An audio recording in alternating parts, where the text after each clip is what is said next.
voilà, Albator. Bonjour les amis, comment ça va? Bienvenue pour la première vidéo de l'univers vintage. Ici je suis à Sion pour venir visiter un client, que dis-je, un collectionneur de prestige, étant donné qu'il a certainement une des collections les plus riches de Suisse. Alors, venons à lui. Salut Steph. Salut, comment ça va Ivan? En pleine forme et toi? Oui, toujours. Alors, on serait dû venir découvrir un petit peu tous tes mondes, parce que là je vois que tu as énormément de choses à nous présenter. Mais oui. On commence, je pense, par Albator, vu le générique. Vu qu'on a proposé que c'était le thème de la journée aujourd'hui. Donc la première chose, bienvenue en Valais, bienvenue au centre du monde de l'univers.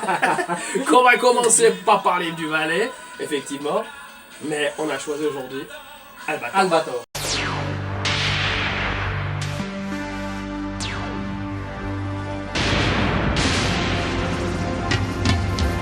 Le voilà, Albator, le capitaine Corsair. Il revient, Albator, pour les enfants de la terre. Le voilà, Albator, le capitaine Corsair. Il revient, Albator, pour les enfants de la terre. Quel âge tu as? Quel âge j'ai? Ouais. Oh là là, laisse-moi calculer. Ça en fait des années, hein. Ça fait des années de collection, mais pour te dire la vérité, au 16 mars, qui sera à Barcelone, j'aurai mes 44 ans. 44 ans. Ouais, 44 ans. Wow. Ça fait pas mal. Ça fait pas mal. Donc, ça fait depuis combien de temps que tu collectionnes? Alors écoute, pour que le son soit meilleur. Écoute, ça fait un certain nombre d'années, donc évidemment j'ai commencé quand j'étais petit, c'est-à-dire avec les jouets de mon enfance. On allait en Italie, j'ai pu trouver un certain nombre de jouets avec lesquels je jouais en tant qu'enfant. Puis après j'ai mis ça un petit peu de côté parce qu'il y avait les études. Et puis un jour j'ai décidé de les ressortir et en faisant un petit peu de musique et puis en me baladant dans certaines villes européennes, j'avais toujours pour habitude d'aller trouver une ville en rapport avec le cinéma. Donc évidemment à cette époque il n'y avait pas internet, il n'y avait pas les magazines ou les magazines peu spécialisés qui faisaient qu'en fait pour retrouver un certain nombre de matériel ou de produits dérivés, c'était pas évident. Mais ça faisait aussi un énorme plaisir que quand on trouvait une, parce que tu avais un énorme charme quoi. Ouais. Et de fil en aiguille, j'ai commencé à ramener chaque fois par pure collection, c'est-à-dire sans chercher à midi à 14 heures. C'était presque un jeu de me balader, trouver un objet. Puis après, on s'est rendu compte, ça a pris de l'ampleur. Et puis voilà, il a fallu mettre tout ça de façon propre dans une étagère, que ce soit rangé, parce que ça vaut gentiment, émotionnellement et financièrement, un petit peu de la valeur. T'es assuré? Oui, je suis assuré. Ça m'étonne pas. Et puis après, évidemment, il y a eu l'opportunité d'aller au Japon. Ouais. Donc évidemment, c'est puis j'ai 44 depuis l'âge de 21 ans. Je fais la navette avec le Japon au début pour des raisons professionnelles.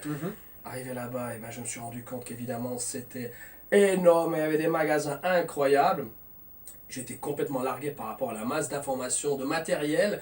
Mais c'était aussi les débuts, hein. Ce qui veut dire, j'ai pu avoir... Donc on était dans quelles années là à peu près? Ouh là, c'était, si je ne me trompe pas, tu vois, on est en quelle année? On est en 2017. Moins 20 ans, ça fait... Donc 97. 97. Donc tu vois, j'ai commencé à débarquer là-bas, à faire un petit peu de musique, et puis j'ai vu la profusion, et j'ai commencé à en ramener. Et à force de faire la navette, parce que j'ai des amis là-bas pour autre chose, je m'intéresse aux trucs européens, parce que je connais pas tout. Mais j'ai pu en ramener beaucoup de choses, et je me suis... Et puis, au bout d'un moment, tu remarques que tu as vraiment beaucoup de choses. C'est sûr. Et t'as commencé par quoi? Dis-nous. La première chose, sur Albator, tu veux dire? Bien sûr. Le premier objet. Sur Albator. Alors, le premier objet que j'ai eu, c'est quand j'ai pu le dénicher en Italie. C'est toujours le même objet que j'ai là. C'est-à-dire, c'est un vaisseau d'Albator, c'était la marque Poppy, qui évidemment, maintenant paraît un petit peu caricatural parce qu'il est tout grassouillé, il est tout un peu mal fait au niveau des proportions. Les premiers, hein. Mais attention, c'est quand même celui où on a quand même le plus de marche, de respect émotionnel. Donc c'est évidemment l'Atlantis de la saison Albator 78 qui se met sur un reposoir, un petit satellite avec lequel tu mets des piles et dessus il va pouvoir s'illuminer. Évidemment je l'ai complet dans sa boîte et avec sa petite terre. En tant que collectionneur, voilà. C'est normal. Donc c'est vraiment un objet qui est vraiment magnifique. Donc ce fut le premier et ce fut un objet d'enfance avec lequel je jouais. Ouais. Contrairement, bien sûr, Donc voilà, c'est le vaisseau d'Albator. Super. Oh, Captain On Harlock. va le montrer un peu mieux là. Super. Captain Harlock, ou bien, J'ai voilà, il dit ça, Albator, Ah, 78. Ah, il pèse 100 points quand même. Hein. C'est ça qui était pas mal avec les jouets de l'époque, c'est que tu avais quand même quelque chose de qualitatif, même si c'était grossier comme on était, mais c'était du heavy, c'était du NK, c'était quelque chose de solide. Donc si je le lâche là, c'est bon. C'est haut. Ah. Ah, c'est bon. Ok. Alors, tu sais, le son sera meilleur avec le micro. Il paraît. Mm. Ouais. Alors voilà, donc ça c'est l'objet avec lequel j'ai plus de charge commence. émotionnelle. Et que j'ai commencé Albator avec D'accord. celui-ci. Puis continuons là-dedans. Alors tu crois que ça vaut combien ça maintenant? Oh, pas grand chose. Pas grand chose. Pas grand chose, non, rien du tout. Écoute, à l'époque, ce jouet valait approximativement 15 à 20 francs, ce qui était déjà une somme qu'il fallait multiplier par 4 par rapport au cours suisse. Maintenant, un objet comme ça, en loose, peut valoir facilement 150, 200, 300 francs. D'accord. Avec la boîte. Après, peut-être juste une chose pour ceux qui nous écoutent. Le franc suisse et l'euro, c'est presque parité égale. Donc, on parle en franc suisse, mais un euro égale presque un franc suisse. Pour le moment. Exact. Alors effectivement, ce sont des jouets qui viennent extrêmement durs à trouver. Et effectivement, un jouet comme ça, maintenant, la dernière fois que j'ai vu à Tokyo, je l'ai vu approximativement entre 4 et 800 francs. Selon l'état de la boîte, selon la provenance, Ouais. est-ce que c'est une version italienne, une version française Ça ou une change. version japonaise? La version ici présente est une version européenne, puisque c'est mon jouet d'enfance. Voilà, bien sûr. Mais on retrouve au niveau de la boîte japonaise très peu de différence, à savoir qu'au lieu que ce soit un gris foncé sur la version européenne, on a une version pâle, gris pâle, au niveau de la version japonaise. Ok, Mais je préfère la version européenne pour ma part, parce qu'il y a la charge émotionnelle qui va avec. je comprends tout à fait. Voilà. Et est-ce que tu pourrais nous dire laquelle, alors au niveau pécunier, a plus de valeur dans toute ta collection d'Albator, s'il te plaît? Au niveau de toute au Ce niveau... que tu as là. Ouais. Alors, je pense sans doute ce jouet-là à l'heure actuelle, hein, parce qu'il a c'est vieux, D'accord. donc ça a pris pas mal de valeur durant les années. Sinon, évidemment, on a les vaisseaux spatiaux qui arrivent au niveau de Bandai, qui a réédité, ça c'est magique, hein, parce qu'ils ont édité tous les vaisseaux de l'époque en une version avec une technologie moderne, mais surtout avec C'est beau, hein? les couleurs de notre époque. C'est-à-dire que un vert militaire, Ouais. le bleu du premier vaisseau d'Albator, mais le premier vaisseau d'Albator, c'est pas vrai, présent dans la première série diffusée en 1980 sur les chaînes françaises, donc à savoir Antenne 2, mais ce vaisseau d'Albator 84 a les couleurs du vaisseau 78. C'est assez incroyable. Et puis après, tu peux observer ici que tu as les vaisseaux des années 78, Ouais. donc 78, mais la version noire, la version bleue d'origine et une version militaire. Pour certains, tu retrouves dans certains dessins animés, certains BD, mais ils ne sont pas tous présents parce qu'il y a des versions un petit peu dérivées. Donc les versions les plus chères, pour répondre à ta question, Voilà. sont sans doute les couleurs un peu particulières de ces versions. D'accord. Il y a encore le tout grosse version qui a été sortie par Bandai avec le Galaxy Express sur le côté, où il y a des samples audio qui est magnifique, qui commence à avoir une jolie petite cote. Ok. Mais si on reste en dehors des jouets non vintage, Voilà. on a des tarifs qui sont quand même assez élevés. Sinon, les plus élevés restent toujours le vintage. Mais il faut le trouver. Alors ça c'est sûr. Voilà. Bah alors ça c'est ma question subsidiaire. Comment tu fais pour en trouver encore maintenant? Et où est-ce que tu vas? Alors, je viens à Tokyo, il y a un Carnotse. Au fond du Carnotse, là, c'est là qu'on peut boire 2-3 bouteilles de rouge avec Leiji Matsumoto. Que j'ai dit Leiji Matsumoto. C'est la grippe, hein, à peine c'est ça. articulée. Non, je raconte des conneries. Et ben l'avantage, c'est que quand j'arrive là-bas, que je connais maintenant ce Japon, ce Tokyo depuis un certain nombre d'années, je sais tout de suite où sont les boutiques les plus intéressantes. Je sais comment comprendre les codes inscrits sur les vitrines.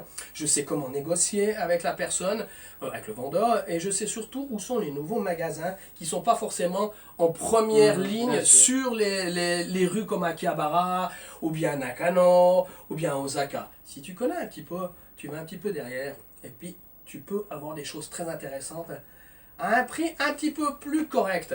Parce qu'évidemment, ces objets deviennent de plus en plus chers parce qu'ils sont vieux, mais ils ont aussi compris qu'on était des fans d'une quarantaine d'années avec un pouvoir d'achat, avec lequel cas, ça peut être intéressant pour eux. Alors ça c'est sûr. Donc hein. c'est comme toute chose, tu connais le Vietnam, je connais un peu le Japon, tu sais toujours que c'est derrière que ça se négocie plus. Exactement. Ouais. Donc c'est la chance d'avoir l'expérience d'aller souvent au Japon, et c'est là que je trouve de plus en plus de choses, mais qui deviennent paradoxalement de plus en plus dures à trouver en état. Puis avant, alors tu faisais comment? Parce que maintenant, ben voilà, tu te déplaces au Japon, ça on a bien compris. Tu utilises certainement encore Internet quand même parfois. Alors ouais, Internet, effectivement, bah évidemment, t'as eBay, toutes des choses comme ça. Univers Vintage. Univers Vintage, voilà, il faut faire un peu de pub en passant.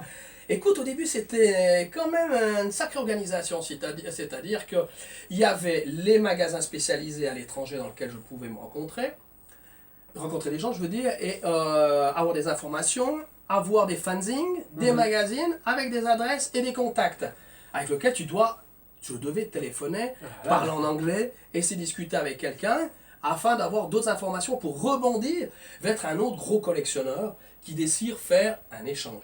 Alors il y avait le Mad Movies qui était hyper intéressant où on avait des petits contacts qui nous permettaient de faire un échange parallèle, une sorte de marché gris avec lequel on trouvait des objets. Puis un jour, il y a eu Internet. Alors avec Internet, on a commencé gentiment à trouver un petit peu plus de matériel. Mais au tout début, c'était laborieux, mais c'était aussi ce qui était très amusant parce que tu avais beaucoup d'échanges sociaux, verbal, derrière un téléphone, qu'un clavier avec un email et puis un prix au bout. Donc voilà, les débuts c'était intéressant mais laborieux. D'accord.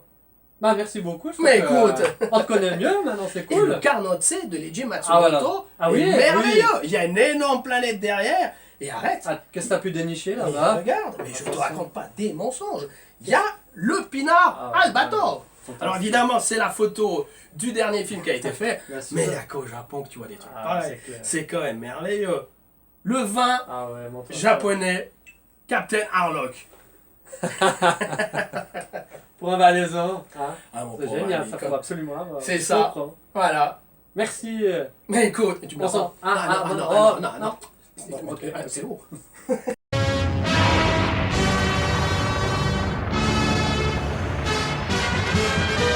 On a discuté avec Matsumoto en pénétrant dans le studio où les gars ils m'ont présenté toute la création artistique qu'il y avait, Captain Flamme, Goldorak. Bref, on s'est focalisé sur Albator, comment on crée un dessin animé. J'ai discuté avec Matsumoto qui était là par hasard, qui parle très mal anglais, mais c'était assez excellent parce qu'on s'est compris à demi-mot. Et après, avec le temps, évidemment, il y a Albator, donc les couvertures qu'il a pu créer comme ça, qui sont magnifiques sur des laserdiscs. Mais il y a plein d'autres choses que l'on connaît plus ou moins. Dis-nous. Alors, Star Blazer, Yamato, la version américaine, donc Star Blazer qui passait en version italienne. Ici, tu as, donc on a connu en Europe par la version italienne. Tu as ici la version d'un des films japonais, donc de Yamato. C'est d'un autre film de la même série. Jamais vu. Et une série absolument dantesque, magnifique, énorme. Galaxy Express 900, 999. Galaxy Express 99, exactement. Et puis, tu avais autre chose, les différentes séries comme Submarine. Évidemment, tu avais Queen Esmeralda, qui est un truc vraiment bien fait. Et tu avais aussi plein d'autres séries faites par le même auteur, à savoir qu'il a fait... On connaît un petit peu son dessin, évidemment. Il a fait le Cockpit, qui part principalement de soldats japonais perdus dans des îles après soit pendant la guerre, soit après la guerre du Pacifique avec les Américains. Bref, il y a un univers qui est incroyable. Donc j'ai appris à connaître à travers Albator en allant là-bas tout cet univers qu'on n'aura pas le temps de tout présenter. Mais la chose la plus incroyable que j'ai vue, tu sauras quoi? Lino? Eh ben c'est quand je me suis pointé là-bas, je prends le bateau, je vais à Odaiba, on me dit le frangin au papa d'Albator, eh ben qu'est-ce qu'il a fait? Le bateau d'Albator, avec le design d'Albator qui flotte sur l'eau. Je dis c'est quand même incroyable. Donc, T'as pas trop bu de vin là à midi? Non mais pourtant ça tanguait un peu, mais ça va, j'étais au mieux, j'étais bien assis quoi. Écoute. Mais je te jure, Leiji Matsumoto a dessiné le frangin, il a mis les vis et puis les tôles. Conclusion, on se retrouvait sur un bateau sur l'eau au design d'Albator et tout ça pour voguer à 30 km/h sur l'eau. C'est quand même incroyable. C'est pas la place du midi que tu vas rencontrer ça ici, hein. Enfin bref quoi, un univers énorme, extrêmement riche, que même la nouvelle génération peut découvrir avec Daft Punk. Qu'on a vu ça à travers la télévision, à travers les clips vidéo, que ce soit MTV et tout ça. C'est un univers qui est riche et et juste énorme. pour peut-être préciser, hein, pour ceux qui nous écoutent, que je crois que tous les clips réunis, ça fait une œuvre. Hein. Exactement. Un long métrage. Quoi. Exactement. Ça c'est intéressant, ça t'est bien pensé. Voilà, donc on va pas s'étaler sur toute l'œuvre qu'il a fait, mais je vous invite à découvrir, en commençant par la chose la plus populaire ici en Europe, à savoir les Albator, Captain Harlock. Mais si vous avez le temps et si vous êtes un petit peu passionné par cet univers-là, un peu filiforme, Galaxy Express est un univers incroyable, où les univers se chevauchent de façon un peu bizarre quelquefois, avec une chronologie bien particulière, mais il peut y avoir une certaine concordance. Ah, tu m'as donné envie de revoir. Super.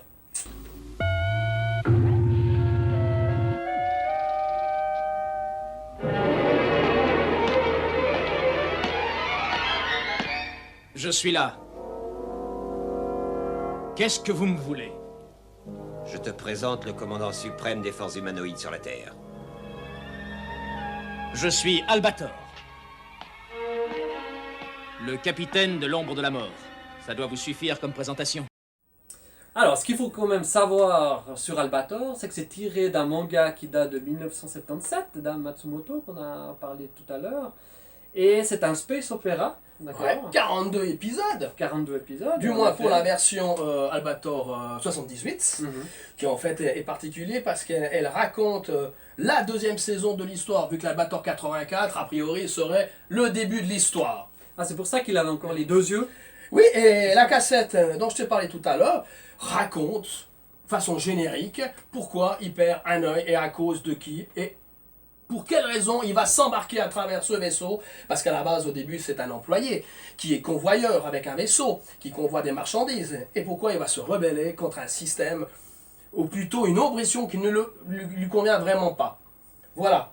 Et tu sais peut-être par hasard de quoi il s'est inspiré Matsumoto pour faire son œuvre? Ah, alors il y avait, je sais que... Je vais la voir. Ouais, il va la voir. Alors il y a une aspiration déjà musicale. Ouais. Déjà le côté un peu Wagner, hein, c'est de pam pam pam pam. Tu vois ce que je veux dire? Je vois très bien. Alors si on part du côté de Wagner, on va très vite du côté un petit peu nazi et un petit peu tout cet univers de la Deuxième Guerre mondiale. Il faut savoir qu'évidemment, sa famille était constructeur et aviateur dans l'univers militaire japonais, qui était ami à l'époque, allié avec le côté nazi, qui a fait sans doute germer chez Matsumoto tout un univers mécanique dans lequel il était passionné, dont un personnage, Captain Harlock, qui n'est autre, si on réfléchit bien et si on connaît la genèse, c'est un nazi. Il est d'origine allemande. Ah, alors j'apprends quelque chose. Alors Ouais. évidemment, d'ancêtre en ancêtre, mais c'est un nazi, hein. Ah, ça va faire fureur. Ah, d'accord.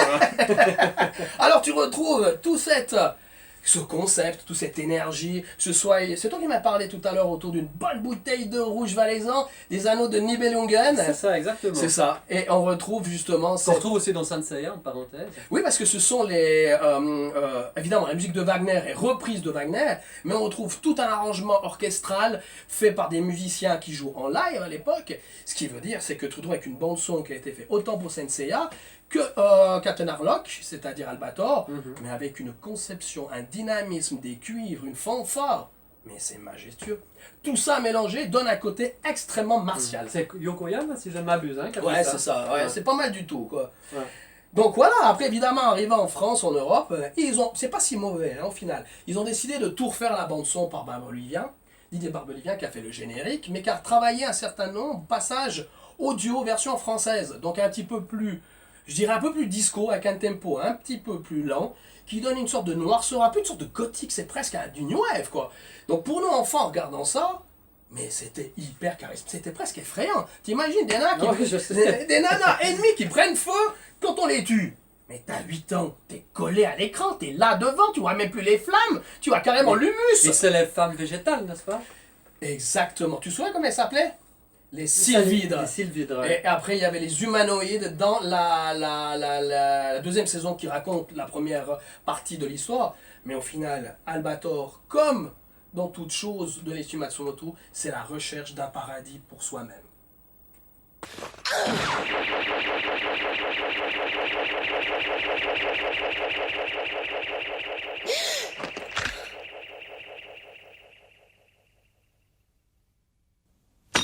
Dans un passé lointain, les Sylvidres avaient enseigné aux Terriens les richesses de leur civilisation. Ce peuple avait développé dans tous les domaines une technologie remarquable, et la société humaine paraissait bien primitive en comparaison. Maintenant que la reine de ce peuple se trouvait à la merci de l'un de ses terriens, elle en éprouvait une honte que je ne soupçonnais même pas. Une seule chose alors pouvait l'en libérer, la mort. Parlons un petit peu des personnages, si tu le veux bien maintenant.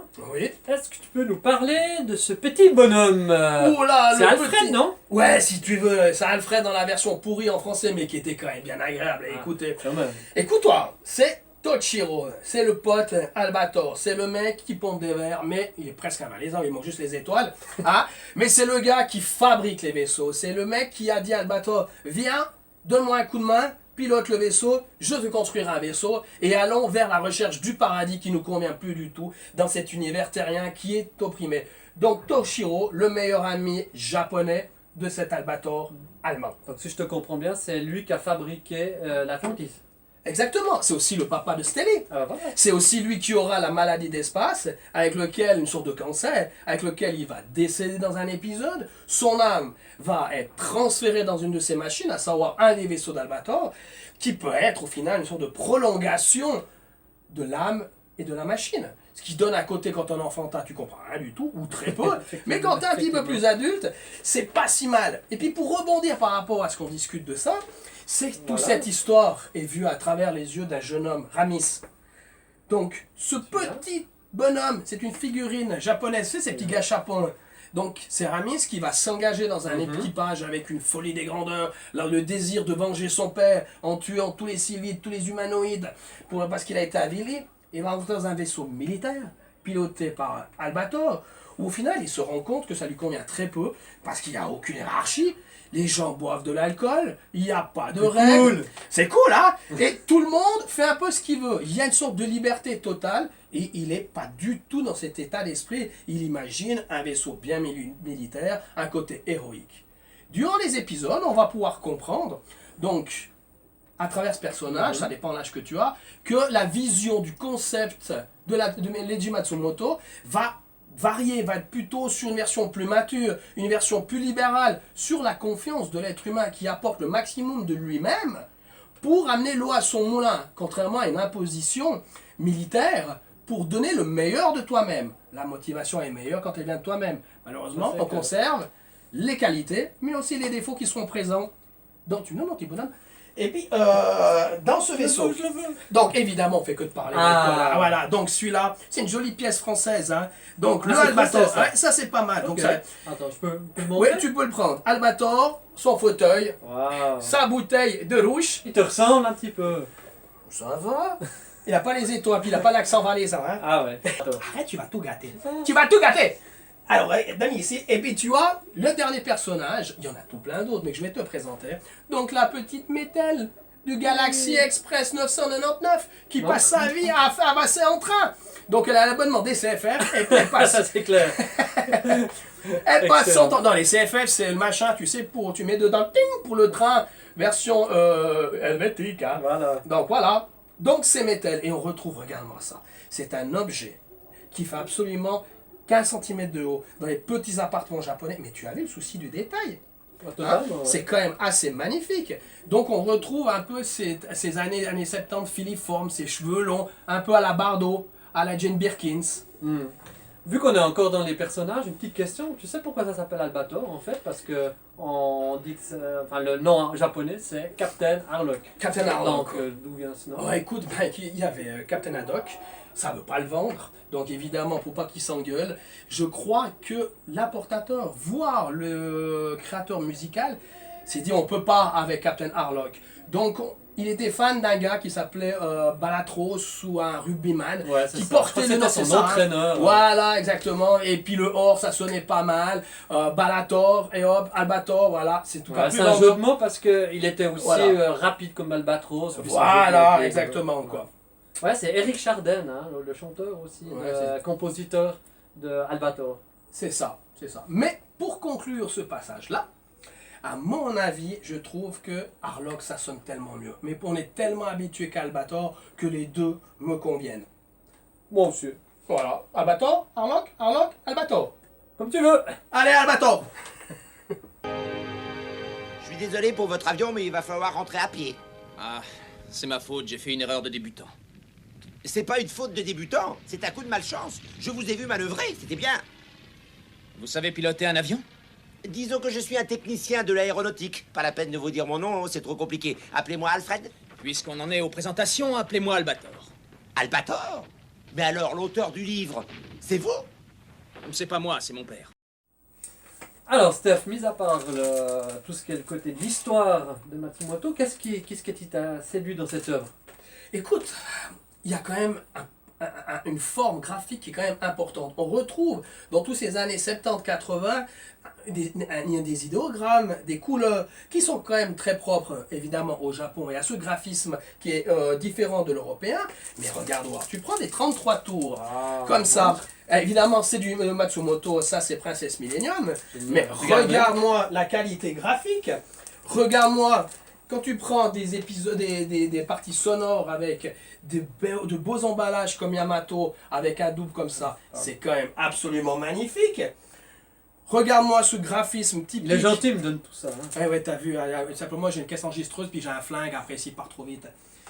Donc tu vois, regarde-moi, c'est quand même une charge graphique à l'œil qui est quand même bien particulière, quoi. Donc tu retrouves autant dans ces choses-là que dans les magazines publicitaires, donc les artbooks. Ça, c'est les magazines pseudo-artbooks dans lesquels tu retrouves des effets graphiques, un univers qui est vraiment extrêmement proche de ce que tu as envie quand tu vois Albator. Que ce soit dans les idéogrammes typographiques japonais, cet univers space opéra. Et regarde-moi, comment tu veux pas être séduit par ces arts graphiques? Donc tout mélanger, si tu connais un petit peu la musique space opéra avec les compositions que tu retrouves dans Senseiya et Albator, cette musique, dis donc, wagnérienne, il n'y a pas moyen, tu tombes rapidement sous un charme qui existait déjà sous l'enfance, mais une fois une maturité un peu plus atteinte, tu vois les choses. Pas comme moi, hein. Voilà, atteindre aussi là-dedans, mais atteindre aussi. Je t'en parlais de mon psy, il faudrait qu'il. Ouais, bref. Oui, il faudra reprendre Enfin, la je te le présentais, il s'appelle Igor, il est bonnard. Écoute, c'est un graphisme magnifique. Donc, une couleur, vraiment des choses magnifiques.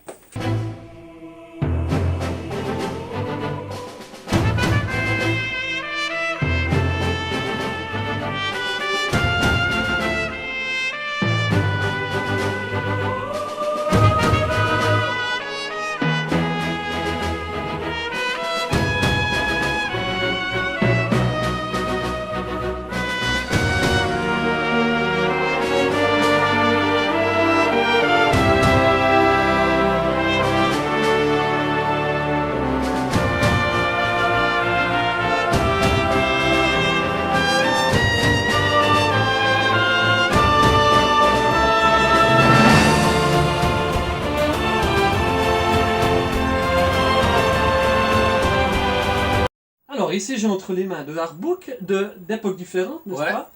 Ça c'est 78 et puis ça c'est 2016. Tu peux nous en dire deux mots s'il te plaît? Écoute, bah tu vois, c'est comme je t'ai dit avant, c'est du graphisme qui m'a toujours séduit, qu'on retrouve à travers toutes ces époques, un graphisme des années 78 comme tu me l'as dit, le dernier film d'Albator avec un graphisme 3D, comme on l'a dit tout à l'heure, c'est une prolongation, c'est vraiment une modernisation de tout ça, on part carrément depuis ces vieux dessins animés en version analogique jusqu'à du digital avec Daft Punk. Et t'es venu pour ça. Ouais, pour voir les quand jouets, même, les jouets. quand même, ah bah oui, dis donc, hein, quand même, tu fais arrêter le café, hein. Tu fais pas de café. Non. Ok. Écoute, c'est pas grave, je te prends quand même avec. Viens Allez. ici, je te montre. La caméra, viens voir la caméra. Viens des. Alors, viens des mon gars. Tu vois, ici, tu as quand même des choses qui sont magnifiques, fabriquées par Bandai. Le vaisseau d'Albator 84, avec les couleurs directement du premier vaisseau. On voit peut-être pas bien la caméra. Je le veux. Mais c'est tout bleu. Et si tu prends cette version-là de l'Arcadia, vers militaire d'origine, les petits gâchapons que tu trouves en boutique japonaise, de mieux en mieux fait, les 45 tours japonaises, le jeu vidéo Cosmos. T'as joué? C'est bien? Mais c'est en japonais, je comprends pas tout. Yamato ici en vidéo PlayStation, donc c'est du vidéo, tu transmets un dialogue, il y a peu d'action, mais c'est tellement sympathique. Écoute, tu as le Yamato ici, une belle pièce extrêmement bien faite, de nouveau par les mêmes fabricants que Bandai. Tu retrouves un graphisme qui se modernise de plus en plus avec le Albator du dernier film qui est presque une sorte de poupée un peu de sel, on dirait, tellement qu'elle est bien faite. Comment on dit ça? Pas poupée de sel, de cire. Donc t'as tout un univers graphisme qui change durant les époques. Et c'est quand même incroyable. Tu prends le vaisseau ici du Ouais, montre-le nous. Là. Esmeralda, c'est un zeppelin. C'est génial quand même. Il a rien vu, hop. C'est un... Il Ben, est chez t'y vous. donnes, t'y donnes. Ah. Non, quand même, c'est à moi, hein. Tu te rends pas compte, toi.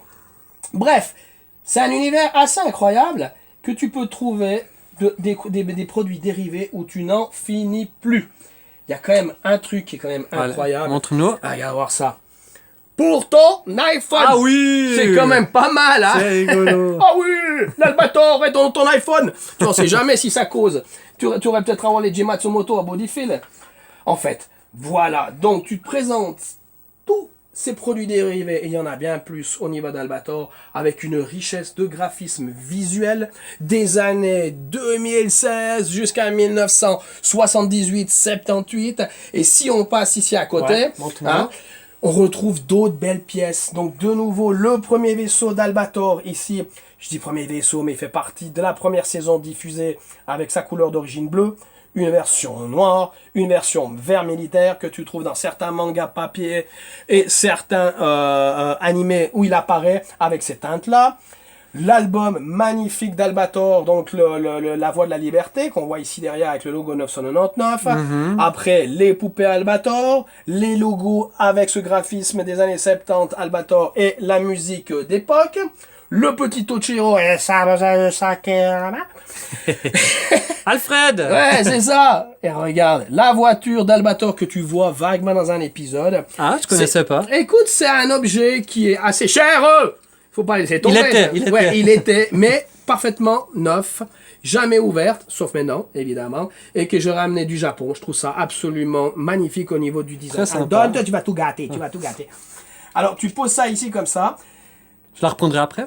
Ouais, essaye pour voir. Et tu as les vaisseaux d'Albator d'autres éditions, de nouveau ce gros zeppelin. Hein, une version du jeu vidéo Galaxy 999. Fais pas tout Donc tu tomber. vois, mais non, regarde, tu vois ici directement avec, voilà, donne-moi un coup de main que je tienne mon micro. Voilà. Tu as la version PlayStation dedans, tout neuf, tout joli, avec Wow. Tochiro, le jeune. T'as tout gâté. Ah voilà.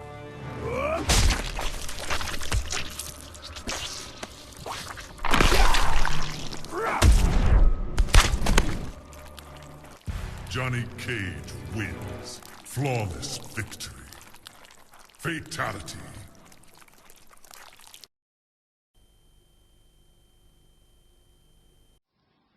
Yvan. Eh oh excuse. Non, il faut conclure, mon gars. Moi, j'ai pas que ça à faire. Hein. Demain, Ok, on va voilà. conclure. Puis comme a dit le caméraman, le copain à nous, toute la journée quand on avait cette vidéo, les micros. Les micros. Enfin bref, on s'en fout. Tu voulais me parler quoi de ce truc pour conclure? Qu'est-ce que t'en as pensé du dernier Albator Écoute, en 3D? au tout début, j'étais quand même assez sceptique. Je me suis dit, Dieu sait ce qu'ils vont faire au niveau de ce personnage-là. Pourtant, quand je l'ai vu, eh ben, c'était pas si mal que ça. J'ai eu un peu de peine à adapter avec le look du nouveau vaisseau, mais on retrouve quand même une ambiance qui est intéressante. Le personnage est quand même bien charismatique. Écoute, c'est une nouvelle technologie, c'est pas si mal. Et à le revoir, j'ai trouvé ça... En tout cas, j'en ai pris du plaisir. Ah bah tant mieux, c'est ce Voilà, qu'il faut. exactement, quoi.